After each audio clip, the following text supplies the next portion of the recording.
I always believe that danger announces itself. Loud, obvious, impossible to ignore.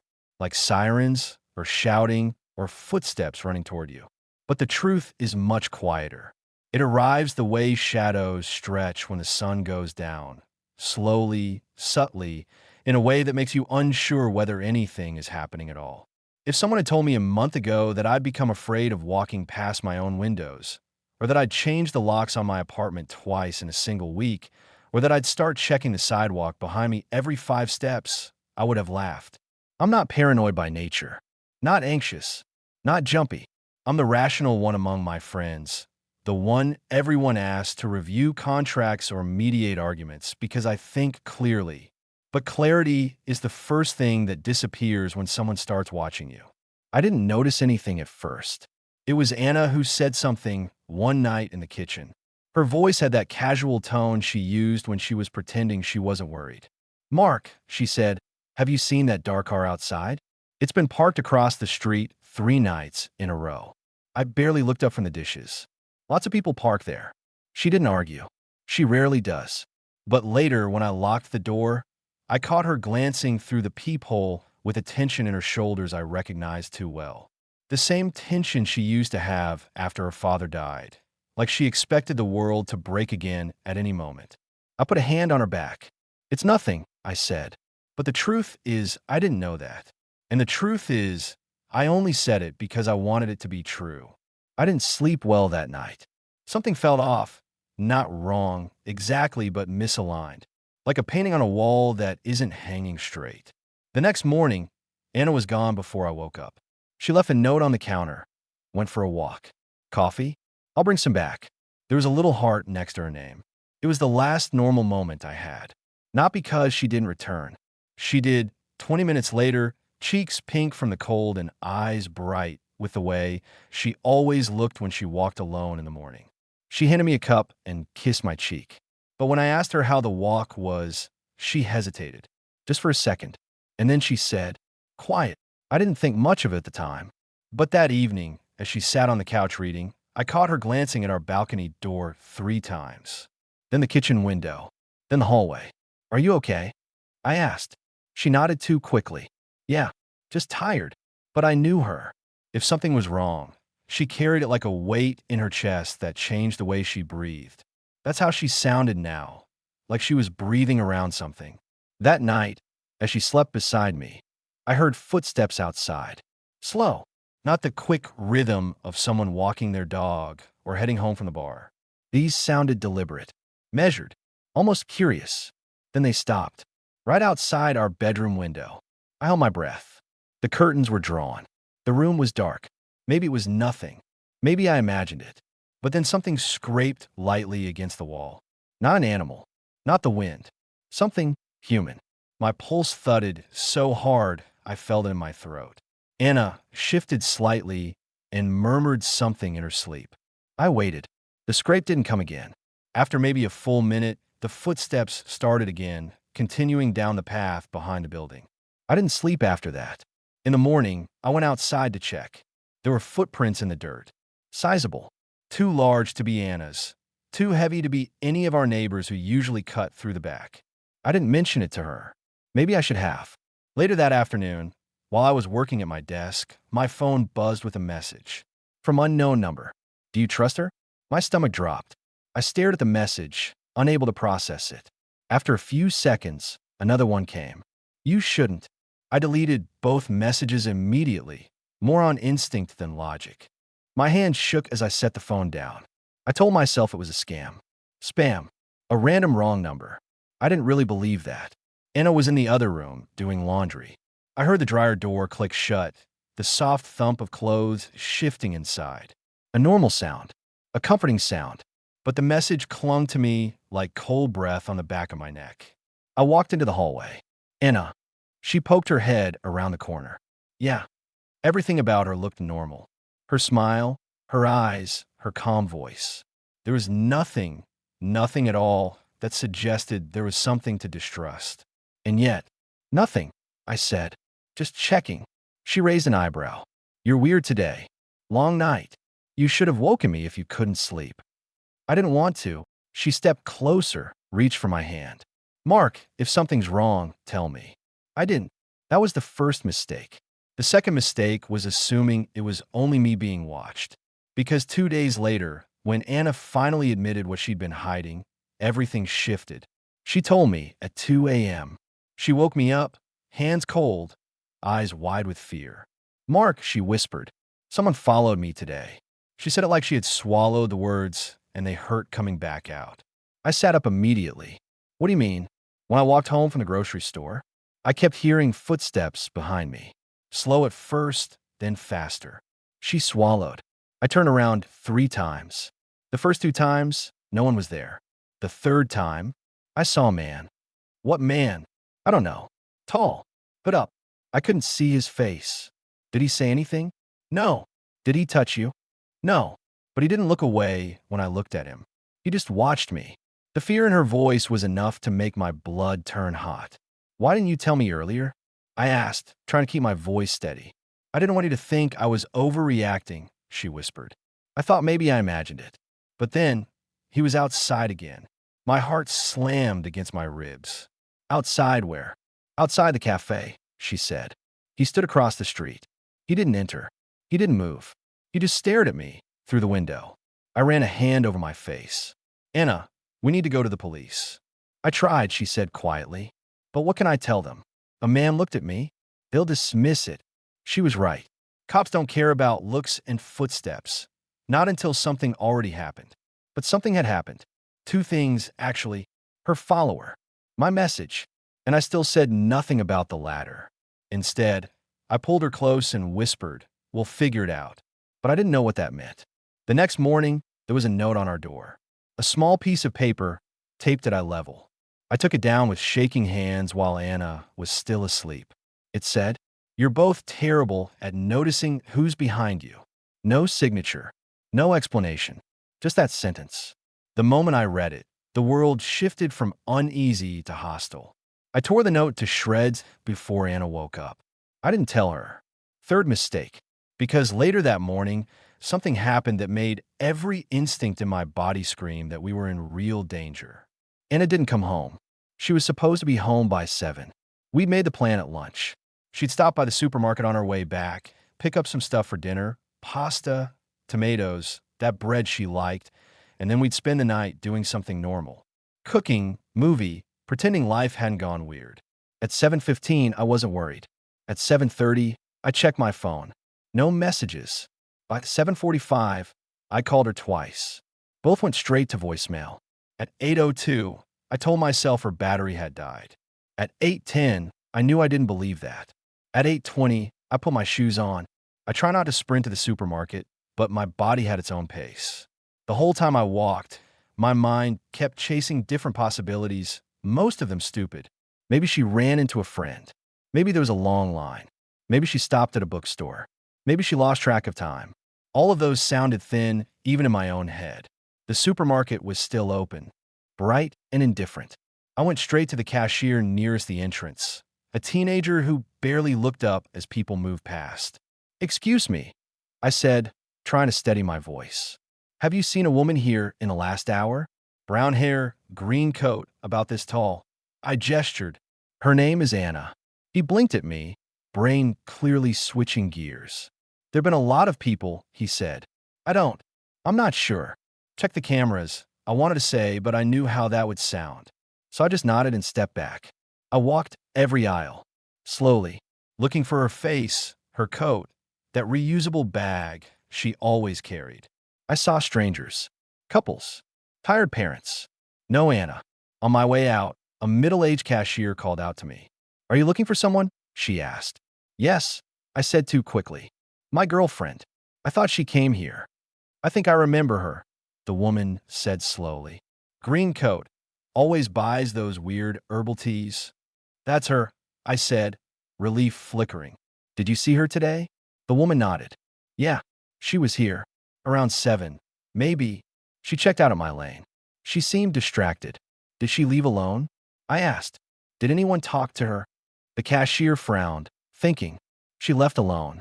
I don't remember anyone bothering her." She went toward the exit, and then she hesitated. "Then what?" She shook her head. Nothing, I think. Someone else got my attention. Sorry. It was nothing. It wasn't nothing. I stepped outside and stood on the sidewalk, looking up and down the street. The supermarket's parking lot, the bus stop, the small bakery next door already closed for the night. The streetlights flickered in that faulty way that always made everything look more dramatic than it needed to be. I called Anna again. Voicemail. My hands were shaking. I jammed them into my pockets and turned in a slow circle, scanning faces. There were maybe 6 or 7 people within eyesight. None of them were her. One of them, though, made me pause. Across the street, near a parked car, a man was smoking. Hood pulled up, head down. Nothing obviously unusual, except for one thing. He wasn't doing anything. Not walking, not checking his phone, not talking to anyone. Just standing, watching. I couldn't see his face, but I could feel his gaze like pressure. I stared back longer than was socially acceptable. He didn't look away. I took one step toward him. He dropped his cigarette, crushed it slowly under his shoe, and got into the car. The engine started. He pulled out into the street and drove away with deliberate calm. I memorized the shape of the car. Dark. Not new, not old. Maybe gray. Maybe black. The color was hard to tell under the streetlights. I couldn't catch the plate number. I stayed there for a long time, feeling like the world had shifted a few degrees. At 8:45, I called the police. I told them my girlfriend was missing. They asked how long she'd been gone. I said a few hours. They said that wasn't long enough. I said she'd been followed recently. They asked if there had been any direct threats or harm. I couldn't give them anything concrete. They recommended waiting, checking friends, keeping my phone on. When I hung up, I felt a bitter taste in my mouth. I called 3 of Anna's friends. None of them had heard from her since late afternoon. One of them said maybe she just needs some time alone, in a tone that made me want to throw the phone across the room. By 10 p.m., the apartment felt like a stranger's place. Her keys weren't on the hook. Her shoes weren't by the door. Her jacket wasn't on the back of the chair. But her mug was still on the table. Half a cup of cold tea. I don't know how long I sat there staring at that mug. Eventually, fear stopped being a sharp spike and turned into something worse. A heavy, constant pressure like having a weight on your chest that you can't push off. I checked my phone every minute. No calls. No messages. The last thing from Anna was a text she'd sent at 4:37 p.m. Need anything from the store? I'd replied, maybe pasta, with a stupid smiley. After midnight, I started pacing. My brain kept replaying the note on the door. You're both terrible at noticing who's behind you. What if that message wasn't just psychological warfare? What if it was literal? What if someone had noticed that Anna walked alone at the same time every evening? I picked up my phone and scrolled through my call log. No unknown number listed from when I got that first creepy message. Whoever sent it had used some method that wouldn't appear like a normal call. I opened messages. No trace. I deleted them like an idiot. I felt a surge of self-directed anger, so sharp it made my vision blur. Okay, I said out loud in the empty room. Okay, think.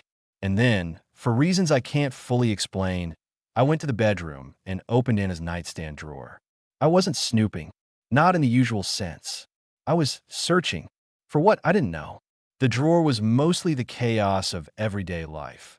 Hair ties, a notebook, a half-empty packet of gum, a pen that didn't work, receipts, a small jewelry box. Underneath a folded scarf, I found a small black notebook. Plain cover, elastic band around it. I hesitated, staring at it. Then I opened it. The first few pages had lists. Grocery items. Books she wanted to read. A doodle of a cat that looked more like a potato. Then I flipped further. The tone changed. The handwriting got smaller, tighter. These weren't lists. They were entries. Not full diary entries, but fragments. Saw him again today, near the tram stop. 3rd day in a row. Same jacket. Same shoes. Asked Mark if he'd noticed anything. He said no. Don't want him to worry. My heart rate spiked. He followed me all the way to the cafe. Didn't sit down. Just stayed outside. Not sure if I'm imagining this. Might start taking different routes home. New car parked near our building. Dark. Same one from last week. License plate looks different. Maybe they changed it.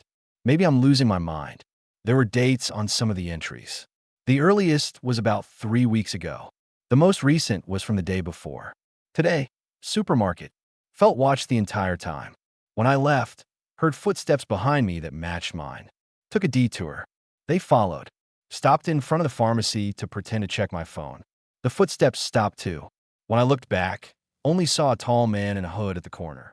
Beside that, in the margin, she had written, "I think it's him." I sank down onto the edge of the bed, the notebook open in my hands, breathing too fast. She knew. She'd known for weeks. And she hadn't really told me. Not fully. She'd given me the tip of the iceberg, and I'd let it sink quietly into the water. My chest hurt. I flipped to the last page. There was a note on the door today. Mark didn't see it. I think he went out before I woke up. The note was gone by the time I checked again. Did I imagine it? I felt my scalp prickle. She had seen it, or at least something. I had taken down silently, torn it up, tried to erase it from existence, and she had caught the absence. No wonder she had been glancing at the door. I closed the notebook. Somewhere between fear and guilt, something else crept in. The feeling that we were inside a story someone else was telling. Someone was watching us, leaving notes, calling, following, escalating. And now one of us was gone. I stood up slowly. It was almost 2 a.m. when I finally did what I'd refused to do earlier. I dialed the police again. This time my voice wasn't calm. It cracked. It sounded like someone begging. They said they'd send someone for a wellness check. They asked if there was any sign she'd left intentionally. Any fights, any mental health issues. I wanted to scream. Instead, I said no. She wouldn't just vanish. Something happened. The officer on the line paused and said, "Softer, we'll file it properly if she doesn't show by morning. If you get any message from her, let us know immediately." Morning felt like a lifetime away. I hung up and stared at the wall. Sleep wasn't an option. Sitting still wasn't an option either. I wandered the apartment, opening and closing doors as if she might just appear behind one, annoyed that I was making such a big deal out of nothing. Around 3 a.m., I ended up on the balcony. The street below was quiet. A couple of empty cars. A stray cat darted between trash bins. The air was cold enough to burn my lungs. And then I saw it. A car parked across from our building. Dark. Engine off. Lights off. Someone was inside. I couldn't see their face, but I knew. The way you know when someone is staring at you in a crowded room. My hand tightened around the balcony railing. Some stubborn, reckless part of me snapped. I grabbed my jacket, my keys, and walked out of the apartment. I didn't lock the door behind me. The stairwell was quiet. My footsteps sounded too loud. As I reached the ground floor, my mind briefly showed me an image of myself on the outside. A man walking towards something dangerous on purpose. It didn't feel heroic. It felt stupid. But sometimes fear and anger were the same mask. I stepped outside. The night swallowed me up with that muffled hush only late hours have. The car was still there. No movement. I walked straight toward it. At 20 meters, nothing happened. At 10 meters, I saw the silhouette of a person in the driver's seat. At 5, the engine roared to life. The headlights flared. I flinched, blinded for a second. The car pulled away from the curb with a sudden, loud screech. Tires spat gravel. "Hey!" I shouted, stumbling forward. The car sped down the street. I tried to memorize the plate, but my eyes were still adjusting from the burst of light. All I caught was the first letter and numbers that blurred together. I stood there in the middle of the road, useless, heart pounding, cold air burning my throat. The street went quiet again. The only proof anything had happened was a faint smell of exhaust. I realized my hands were shaking. I also realized something else. If they had Anna, if whoever had been watching us finally made a move, they hadn't done it to scare me. They had done it because they wanted something, and they believed she was the way to get it. The thought made me feel physically sick. I went back inside, locked the door, and slid down to sit against it. The wood felt solid against my back. Solid, but not safe. At some point, maybe an hour later, my phone buzzed. I lunged for it. Unknown number. I answered without thinking. "Hello." Silence. "Who is this?" I could hear faint static, the sense of a connection open somewhere far away. Then a voice. Distorted, like it was going through some kind of filter. Low, flattened. Indistinct in gender. "Now you're paying attention," it said. My heart stopped. "Where is she?" I demanded. "Where's Anna?" A small pause. "She's alive." I swallowed. My entire body felt like a drawn wire. If you hurt her, that depends on you, the voice said calmly. We don't want her. We want you. Then why? She's good leverage, the voice interrupted. You care about her. You're predictable. Rage surged hot and blinding. If you touch her, I swear. You're not in a position to swear anything, the voice said. You've been ignoring us, deleting messages, tearing up notes, walking faster when you feel someone behind you. That was rude. My skin crawled. How did you get her? What do you want? Another pause. I could hear something in the background. Maybe traffic. Maybe nothing. My mind tried to build images from the sound, but came up empty. Let's keep this simple, the voice said. We know who you are. We know what you don't know. And we know someone close to you has been lying for a very long time. I thought of Anna's notebook, her entries, her silence. But I also thought of something else. Something older. The way my mother had avoided certain topics. How my own life had felt inexplicably incomplete. Like a book with missing chapters. I don't know what you're talking about, I said. That's the point, the voice replied. You're standing in the middle of a story you don't understand. We're very interested in that story. This isn't a game, I snapped. Oh, it stopped being a game a long time ago, the voice said softly. Around the time someone decided not to tell you who your father really was. The room swam. My father is dead, I said automatically. And you don't know anything about him. We know enough, the voice murmured. We know he owed a lot of people a lot of things, including answers. We think you might be holding some without realizing it. My grip tightened on the phone. If you let Anna go, we can talk, I said. I'll do whatever you want. That's the first honest thing you've said, the voice said. Good. You're learning. I heard a faint click in the background, like something metallic, like a door. Here's what's going to happen, the voice continued. You're going to stay very awake, Mark. You're going to listen carefully, and you're going to decide how much you're willing to lose to finally know the truth. I closed my eyes. Anna's face flashed behind my eyelids. Every expression, every small moment. Her handwriting in the notebook. That tiny heart next to her last message. I'll do anything, I said quietly. That's exactly what we're counting on, the voice replied. And somewhere, in the dark, Anna listened too. Because I wasn't the only one telling this story. Not anymore. When the call ended, the air in the room felt carved out, like someone had removed half the oxygen. I sank into the chair, phone still pressed to my ear, even though the line was dead. The silence in the apartment was too loud. I never noticed how much sound a home made until everything in it felt like a threat. A note on the door.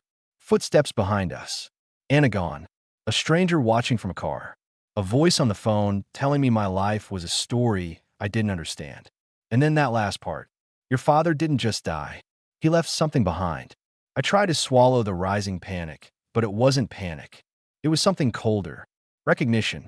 For years, things about my childhood had never quite fit. Small things. Forgettable until now. That moment in third grade when a man approached me at recess and the teacher pulled me away so fast I fell. The day my father threw out the mail before anyone saw it. The night he came home with a bruise under his jaw and told my mother, "Don't ask." I always convinced myself those were normal things. Childhood distortions. Misremembered moments. Nothing more. But the voice was right. I didn't know the truth. I went to the kitchen sink and splashed water on my face, gripping the counter to keep my hands steady. My reflection in the window looked older than it should have. Tired eyes, pale skin, jaw clenched tight enough to ache. What was I supposed to do? What would anyone do in this situation? I grabbed my coat, keys, phone. When I opened the door, something fluttered to the floor, a piece of paper that had been wedged between the frame and the wall. I picked it up slowly. It was a photograph of Anna, tied to a chair in a dim concrete room. Below it, a handwritten message. She's alive. For now. My hand tightened around the photo, so hard it bent. A loud knocking made me jump.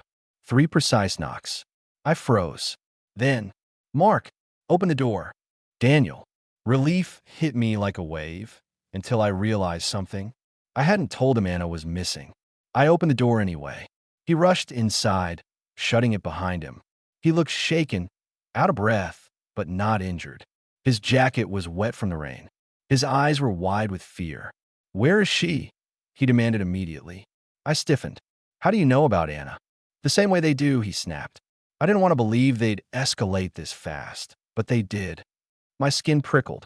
Daniel, what's happening? What do they want? What did our father? He held up a hand. We don't have time. They contacted you? I nodded. They said they want me. Daniel closed his eyes briefly, like he was bracing himself. Then we have to leave. Now. I'm not going anywhere without Anna. He exhaled hard. Mark, listen to me. They didn't take her to hurt her. They took her because they think you won't talk unless they give you a reason. They're right, I said darkly. Daniel hesitated, then pulled something from his coat pocket. A folded map. He flattened it on the table. It was old, edges frayed, covered with markings. Circles, arrows, dates. What is that? I asked. Your father's, he said quietly. The part of him you were never supposed to see. I stared at the map. The markings created some sort of route. Hidden locations, crossed out names, old industrial zones, abandoned military warehouses. What was he doing? I whispered.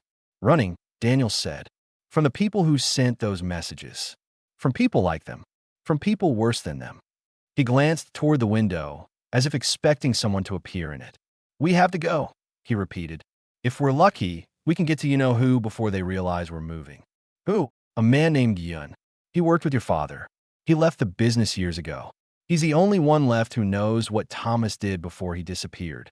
You mean died? Daniel's eyes flicked to mine. He's been dead before, he said softly. My stomach dropped. What? We need to move, Daniel said again. You want Anna back? You want answers? This is the only path. I looked at the photo in my hand. Anna's terrified eyes. The ropes. The room. Okay, I said. Let's go. We stepped into the hallway. Daniel went ahead, checking corners, moving with a precision that made me wonder what his life had actually looked like all these years. But just as we reached the stairwell, a voice echoed from below. Going somewhere. We both froze. A man stood on the first landing. Same build as the guy from the supermarket. Same hood. No face visible. Daniel's hand went to his pocket. For a moment, I thought he had a weapon. The man spoke again, voice calm. Too calm. You really shouldn't have ignored the notes, he said. Things could have been easier. My heartbeat pounded so loud I could barely hear anything else. Where is she? I demanded. He tilted his head. She's alive. That depends on you. Daniel stepped in front of me. Do not come closer. The man chuckled. Still playing the hero. Daniel? Even after all these years. Daniel's jaw tightened. You don't get to say my name. Everyone gets to say your name, the man replied. After all, you're the reason he's still alive. He pointed at me. A sharp, electric chill ran through me. I said nothing. The man spread his arms slightly, casual. Come with me. No running. No more hiding. You want the girl? Cool me. And if we don't? Daniel asked. The man smiled. Then something hit Daniel in the chest. A dart. He staggered back, eyes wide. Run, he choked out. Then his legs buckled. He collapsed onto the stairs. Daniel, I shouted, dropping to my knees. His eyes fluttered, unfocused. Don't let them take. He didn't finish.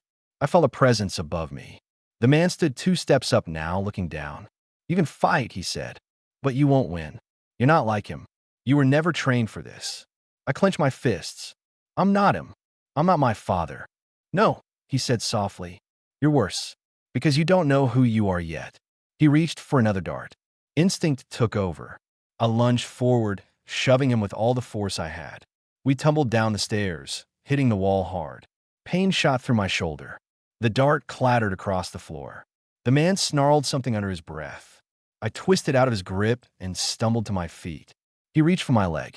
I kicked him in the face. He dropped back, stunned. Without thinking, without looking back, without even knowing where I was going, I ran. Down the stairs, out the side exit, into the night. The cold air hit my lungs like ice. Behind me, I heard the building door slam open. They were coming. I had no plan, no direction, no idea where Anna was or how to save her. But I knew one thing with absolute clarity. Someone was lying to me about my past. Someone had taken Anna to force my hand. And someone believed I was worth hunting. So I ran. Not away, but toward the one thing I had left. The truth. I didn't stop running until my lungs felt like they were tearing apart. The cold night, air stung my throat and carved itself into my chest with every breath. I turned corner after corner, cutting through alleyways, jumping puddles, pushing myself forward until my legs trembled. I couldn't go home. I couldn't go to the police. I couldn't trust anyone, not until I understood who was actually on my side. Daniel's map burned in my memory. Yun, the man who knew my father. The one Daniel wanted me to find. If Daniel was right, Yun was the only person alive who could explain what the hell was happening. Why my father's mistakes had collided with my present. Why Anna was taken. Why someone believed I was the key to something I didn't even know existed. But I had no car, no plan, no guarantee Yun would help. Only one thing mattered. Anna survived as long as I kept moving.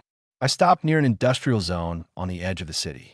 Rows of old warehouses stretched out like sleeping giants, metal siding rusted and warped. Trucks sat abandoned in gravel lots. The air smelled like diesel and wet pavement. I checked behind me.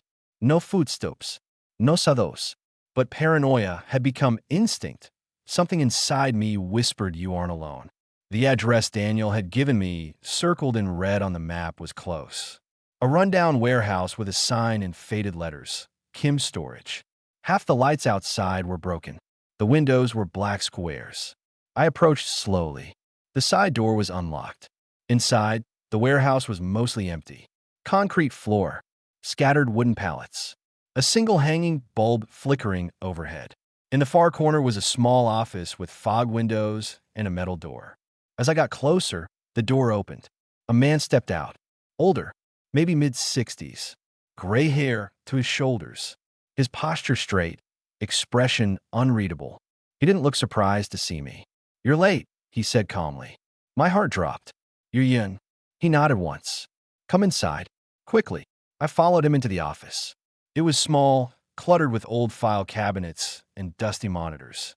Maps were pinned to the walls with lines and markings like the ones from Daniel's map. "Where is she?" I asked immediately. "Where is Anna?" Ian closed the door behind us and locked it. "You're alive," he said instead, studying me carefully. "That means they haven't played all their cards yet. Tell me where she is." I repeated louder. He didn't flinch. "If you want to save her, you need to understand why she was taken." "I don't care about the why," I snapped. "I want." "You care," Yin interrupted sharply. "You must. Otherwise you will make the wrong decision." I clenched my fists. What do they want from me? Yin held my gaze for a moment, then reached into a drawer, pulled out a worn manila folder, and tossed it onto the desk between us. "Everything started with your father," he said, "and everything ends with you." My throat tightened. "He's dead." Yin almost smiled, but it wasn't amused. It was pity. He died many times. None of them were permanent. A chill ran through me. He opened the folder. Inside were photos, surveillance shots, newspaper clippings, documents stamped with government seals. "This is your father," Yin said. But it wasn't the man I remembered. At least, not entirely. In these photos, my father looked younger, sharper, coiled tight with purpose. A man with secrets. He was involved in trading information, Yin continued. Information more dangerous than weapons. Data on people, financial networks, blackmail systems, names of criminals the world pretends don't exist. I stare at the photos. He was an informant? He was the best, Yin said, and the most hunted. "I don't believe this," I whispered. "You will," Yin said, "because you were the only one he trusted with what mattered most." My pulse hammered. Trusted? With what? Yin handed me a small USB drive. Old, scratched, ordinary. "This," he said. I stared at it, confused. "I've never seen this thing in my life." "It doesn't matter if you've seen it," Yin replied. "It matters that they think you have it. They believe he gave it to you years ago, that he hid it somewhere only you would know. They believe you are the final link." My stomach twisted. "But I'm not. I don't know anything. Why would he choose me?" "Because no one would suspect you," Yin said. "Because you were innocent, untouched by his world." I swallowed hard. "What's on it?" Yin hesitated. "Enough to ruin powerful men," he said quietly. "Enough to get your father killed. Enough to put a price on your head that hasn't gone down in 30 years. I sat silently, letting the truth burn through me. "So they took Anna," I said, voice shaking, Because they want me to give them something I don't even have. Yes, Yin said, and because they knew you would come for her. I stood abruptly. I'm going to them. Yun's expression sharpened. If you walk out that door without a plan, you will die, and she will die with you. So help me. He sighed. Then he reached under the table and pulled out a phone, old, rugged, military style. They will call you soon, he said. When they do, tell them you're ready to trade. But I don't have anything to trade. You have me, Yin said simply. I know more about what's on that drive than anyone alive. They want the truth. I can give it to them. And what do you get out of this? A chance, Yin said, to bury the last ghost from your father's past.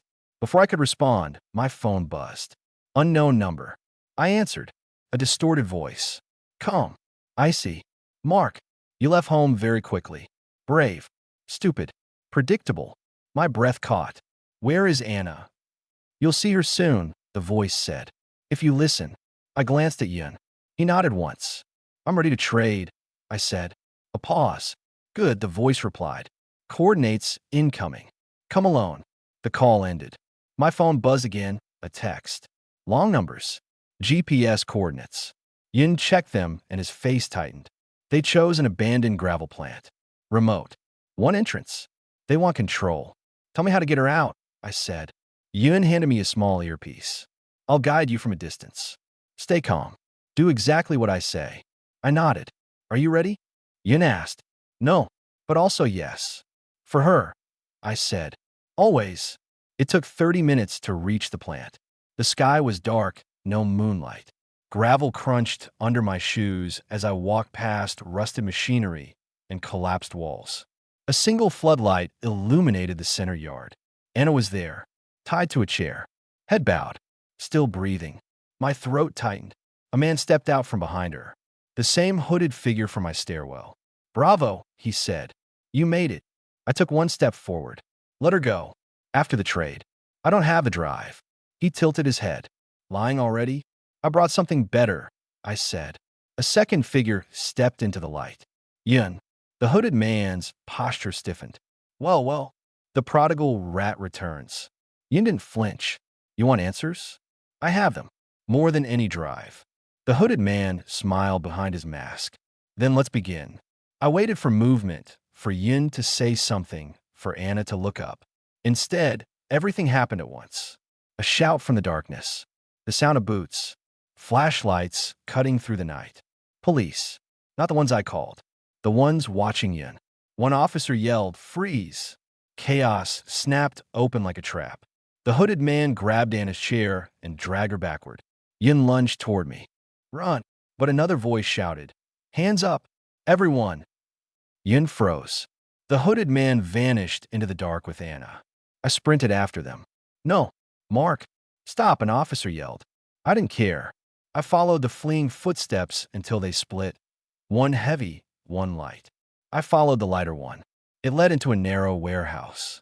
A dim corridor. A final door at the end. I slammed through it. Anna was there, untied, standing, breathing fast. Mark, she started, but something in her face changed. Fear, relief, guilt. Before she could speak, someone behind me whispered. Too late. I turned. The hooded man. He lunged. We crashed into the concrete floor. My shoulder hit first. Pain exploded through my arm. He pinned me down, knee on my chest, hands on my throat. You should have stayed ignorant, he snarled. Just like your father wanted. I clawed at his mask, grabbed his wrist, forced as much air as I could through my tightening throat. Anna screamed something. My name, her voice sharp with terror. The man leaned in closer, pressing harder. Then, a sound like a hammer cracking bone. The weight on my chest loosened. The man slumped sideways. Behind him stood Anna, holding a broken metal pipe. Her hands shook violently. Her breath came in ragged sobs. I gasped for air, coughing hard, rolling on my side. The hooded man groaned. Still alive. Anna dropped the pipe and fell to her knees beside me. Mark, oh God, Mark, I thought. I pulled her into me. It's okay. I'm here. Sirens grew louder. Police stormed the building. They tackled the hooded man, separated us, shouted orders we barely heard. And then, silence. Hours later, We sat in a small, sterile police office under buzzing fluorescent lights. We gave statements, repeated everything until our voices cracked. A detective told us the hooded man was part of an organized crime ring tied to my father's past. He said we were lucky. Lucky. Anna's hands still visibly trembled. Yin was taken into custody. Not arrested. Not free. Something in between. His fate uncertain. And my father? Dead. Alive. Dead again. The truth was somewhere in the middle, and I wasn't sure I wanted it anymore. When they finally let us go, Anna and I stepped outside into the weak morning light. She leaned into me, exhausted. I wrapped an arm around her. "What now?" she whispered. I looked at the sky, then at the street, then at her. "I don't know," I said honestly. "But whatever my father left behind, whatever they want, I'm done being in the dark." Anna nodded slowly. "We face it together?" she asked. I squeezed her hand. Together. And for the first time in weeks, the fear didn't feel like a monster breathing down my neck. It felt like a shadow behind us, still there, still real, but no longer in control. Life wouldn't go back to normal. We wouldn't forget. We wouldn't pretend nothing happened. But we were alive, and we weren't running anymore. Sometimes that's the most realistic ending anyone gets.